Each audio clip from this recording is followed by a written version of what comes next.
কি রে টুসিমা, তুই আমার সাথে কি এখনো রাগ করে আছিস ওদিনকারের ব্যবহারের জন্য? আমারও খুব কষ্ট লেগেছে মা, পরে বুঝতে পেরেছি আমি ভুল করেছি।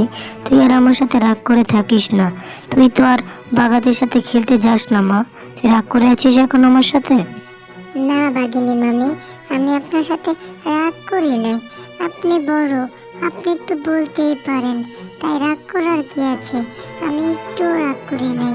আমি কেন আপনার উপরে শুধু শুধু রাগ করবো? আপনি তো ঠিকই বলেছেন।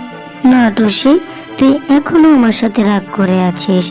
যা, বাগারা ওইদিকে খেলছে। তুই যদি চুপচাপ আর কোনো না কথা বলে ওদের সাথে খেলতে যাস তাহলেই বুঝবো তুই আমার সাথে আর রাগ করে নাই। আর যদি না